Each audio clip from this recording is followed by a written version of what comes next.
Well, hello and welcome to the Bumper to Bumper podcast. I am Dave Riccio. I sit here with John Riggle. Together we are helping you with your car knowledge. What are some expectations you can have from the auto repair shop? When are you getting snowed? When are you getting a repair that you need? And one of the big things that comes up for me, John, in this industry, because we work in it every day, and when we call and we buy parts to fix somebody's car, Yes. people don't realize that we literally have 10 choices in what part we put on that car. Yeah. Yeah. And I will say this, that I think that cars are ruined one part at a time. Yes. Yes. And it's a little bit of hyperbole, but it's really not. Yeah. And I'm going to give you the shock and the strut conversation to start with. There you go. And then we'll break that down. But you've got a car, and the people that sell shocks and struts, they come into auto shops and they say they should be looked at or replaced every 8 years and 80,000 miles. Yeah. Which, believe it or not, I think that can be kind of overzealous. You know, if there's a problem with them, absolutely. Yeah. But I don't know. I see cars at 110,000 miles; they still work great. Yeah. Yeah. Yeah. But I'm going to use that as the first. So what happens is someone goes into an auto shop, and there are shops that are repair shops. We repair a lot of cars. Yeah. Then there's shops that I call them a bit more maintenance shops. So they do oil changes and brakes and some of the easier things to do. They don't dive in deep to the car. Yeah. They focus on doing the simpler stuff. The simpler stuff. Yeah. One of the things that comes up on their menu is shocks and struts. Yep. Because they seem relatively easy to change, and and people all know they need them at some point. But what happens is that you take this car that's got 80,000 miles on it, and you take it in. They say you need shocks and struts, and we can talk about what the differences of those are. But in this case, they take off the good factory shocks and struts, Yep. and then they hang on an aftermarket shock and strut, which is not as good as the one they took off the car. In a lot of cases, and I would say most cases. A lot of cases, right? So you get, and I'll give you the example, is there's a lot of these brands are doing quick struts.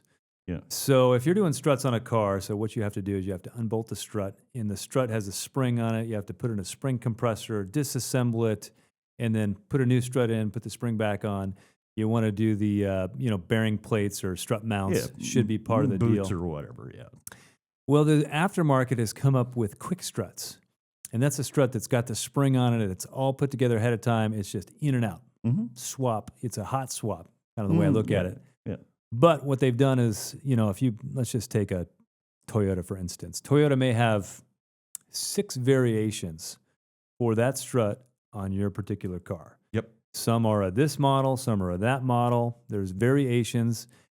Some have a 4-cylinder, some have a V6, different load on the car, different ride heights. So there's things like that. Yeah. In the aftermarket, to keep it simple, they just take the average of all those parts and they put it into one part number instead of 5. Exactly. Yeah. So that's where I have a problem with the quick strut. Yeah. That always bothers me when I go to look up parts. And I know that when I went to look up the factory parts, I had multiple choices. Well, I go to look up the aftermarket part. Mm-hmm. I've got one choice. Right. And I'm like, okay, well, how's this going to work? Because I know that they had different damping rates and different spring rates on all of these, depending on which car it went in with which set of tires and everything, which set of options went on that car. Right. It may be very specific. My Mercedes is nuts. If you want springs for it, you got to know color codes on the springs. I mean, and if you don't have that stuff, you actually have to build the car. You go in and you put all the options into the car that are on that car, and then you look up the spring based on this number that you get that tells what the damping rates and stuff should be. And so it's a real drill, and they're real specific about it. And as soon as you try to consolidate those part numbers, you wind up in situations where the performance of the car suffers. So in the example of struts is that we went from struts that had 80,000 miles worth of wear on them. If they weren't leaking and there wasn't something malfunctioning on them, did they need to be replaced? So that's I guess some discretion on the buyer and the seller. But if you take off that strut that worked pretty good and you put on the aftermarket one, when I say aftermarket one, so that's really the conversation. So there's OEM parts, so that's original equipment manufacturer. And then there's OES parts. And I don't know if that term's used so much anymore, but that's original equipment supplier. And you'll hear the term aftermarket, and then you'll hear the term genuine. Yeah. So those are terms 9 times out of 10, I think we're putting on an OEM part. So original equipment. Most of the time. Most of the time. Yeah. Original equipment manufacturer. So yeah. OEM. So because people are really misrepresenting, I know there's one parts vendor that calls everything OEM. Yeah. Even though it's not. Yeah. And I think that's the brand of the company is called OEM. But for us, we pull it up on the computer. We can see a whole bunch of parts real quick. Oh, that one's OEM, and you grab it. It's not really OEM. Yeah. There's one company out there branding their parts OEM. Yeah, I mean that's so, but they're not. They're not even close.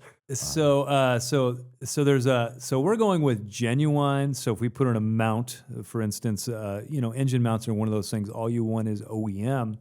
Not aftermarket of any sort, and I don't think there's an automotive technician that would argue with you that aftermarket mounts. No, send your money. No, but we do have to be a little careful with that because, again, with my Mercedes, there's ways to source the mounts without going to the dealer. I can buy OEM mounts from some of our warehouse suppliers and stuff, and that. They come in a genuine box with a genuine part number on them and everything else. I mean, it's the real deal. It's the real deal. And there are some what we call OES suppliers, original equipment suppliers. So there's companies that make mounts and things like that for the OEMs, but they also sell some of their stuff in the aftermarket. Right. So it just depends on where the part came from. So you wind up with 2 different ways to get parts. One way, the manufacturer contracts a company to make parts for them, and they may use the manufacturer-supplied tooling, molds, things like that. So in that case, that company is married to the manufacturer. And a lot of times they'll sign an agreement that says, we won't sell these parts because we're using your tools and we're building these to your specifications. And they would be an OES. Yeah, they would be an original OES. equipment supplier. But on the same assembly line, they might change something in one of those molds a little bit or change some aspect of it. And now you wind up seeing those sold as original equipment supplier stuff. This is where the line gets gray. So I'm not going to name a name, but there's a hose manufacturer out there, really well known. And they come in, they say, hey, we're the OEM for Toyota. Oh, yeah. OES for Toyota. Yeah. So all you got to do is just buy one of their OES hoses and you lay it next to a Toyota genuine hose and you can see the difference. You can see the difference. So it's that is, in my mind, a misrepresentation because they got to deal with Toyota because they can't really compete. Toyota's in the business to sell cars and sell parts. Yeah. Right? So they're going to have some things that are proprietary to them, to Toyota, even if they subcontract somebody else to build the hose for them. Oh, yeah. Yeah. So original equipment manufacturer, original equipment supplier, and then we've got just genuine. And people think, their suppliers, we don't necessarily buy from a dealer. We buy from a company that has genuine parts. So it shows up. It may be in a genuine box, even if it doesn't come from a dealership. Right.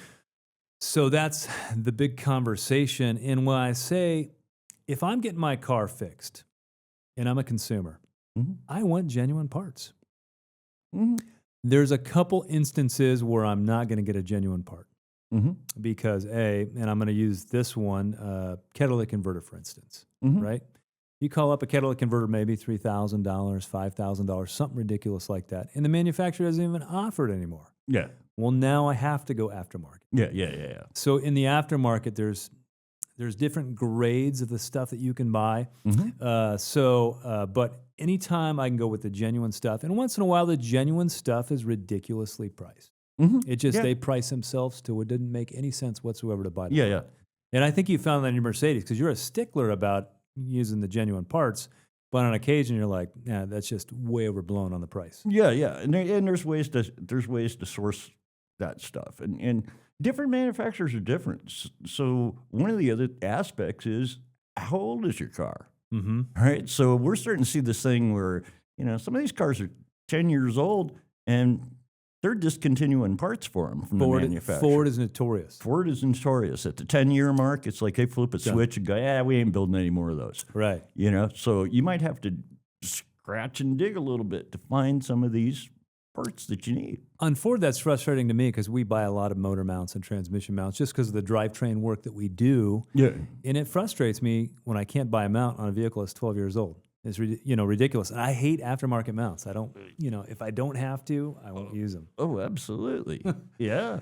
So what are some of the other things that come up? And I do think what it is the quality is just not the same in the aftermarket.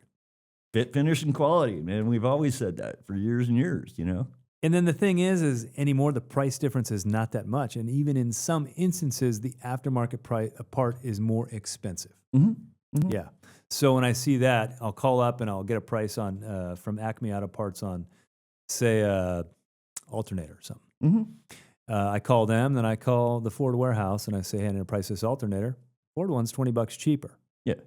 So and that wasn't the way it was when I started in the business, right, 30 years ago. Yeah.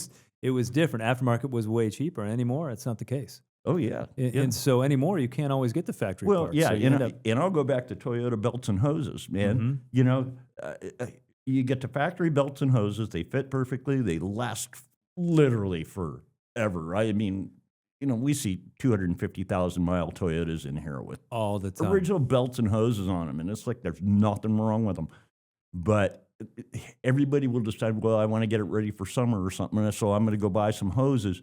And instead of going to the factory, they go to their local parts house, and they assume that they're going to be cheaper. And one of the tricks with the Toyota belts and hoses was for the longest time, they were way cheaper than the aftermarket stuff. I was paying 50% less for factory stuff right out the door. Yeah. And when we got it, it would actually fit the car. Right. Now, these hoses a lot of times will say Goodyear on them or Gates on them and Toyota. Well, they were built to specs using the molds and tooling that Toyota supplied. Now, right. The aftermarket stuff isn't. And I guarantee you, there's one brand of hoses out there, they last 2 years here, and they're done. They start to crack right. and dry rot and do all kinds of stuff. And it's like the factory ones don't do that. They last a lot longer. That is one of my like pet peeves in the business. So a Toyota rolls in the bay, because I'm gonna use Toyota because I like them as a manufacturer. Rolls in the bay. It's got 90,000 miles on it, and it's got all new hoses on it. Aftermarket hoses, and they got screw clamps on them with the ends of the screw clamps are too long, and he's got the whole thing, and you just look at it and go, well, that wasn't necessary. Not at all. And the way the hoses work, the modern hoses, they got spring clamps on them. So, and there's expansion and contraction with temperature, and your cooling system gets hot and it gets cool. And so the spring clamps work great. The aftermarket hoses don't have those spring clamps on them. A lot of technicians take those spring clamps and they throw them in the trash because they don't even work with the aftermarket hose. They won't, because the hose thickness may be different. Yeah, so then they put on the screw clamps, and those things are one size. And I tell you what, because this thing's in the bay with a coolant leak, and it's got all these new hoses on it. But because it's cold now, and they had the hoses installed in the summertime. Yeah. Right? So you get a lot of cold leaks. Now, so if you're going to get a repair, you're going to go do some, new struts on your car, make sure, or hoses or belts, make sure to get a price on the genuine Toyota, genuine Chevy, genuine Ford, genuine Hyundai. Don't make the assumption you're going to pay less going to the aftermarket. That's a bad assumption. You're going to pay more because it's going to be done twice. Yeah. That is it. And, for your entire career, you've been a stickler about that, I would say. And in some auto shop owners are frustrated with that. They're like, we want to use this or whatever because it's easier. But easier is not better. Easier isn't necessarily better. Not necessarily, because those quick struts are easier. Right? Yeah. But they ruin the ride of the car. You're like, I just put all new struts on it. Great. But is it? Yeah. So struts, belts, hoses, that kind of stuff. You want to get original equipment manufacturer or genuine anytime you can, unless there's some overriding reason. Maybe it's an availability problem, or maybe it's the price is outlandish on the factory one. Anyway, that's going to be my point of the show. So thanks for joining us. We'll see you on the next Bumper to Bumper podcast. Well, hello, I'm Dave Riccio, your host of the Bumper to Bumper podcast, and I would like to thank you for tuning in. If you want one of your car questions to be answered on our podcast, tap the link in the description for a chance to have your question featured. And while you are there, we would love for you to like and subscribe to see more Bumper to Bumper podcasts in the future.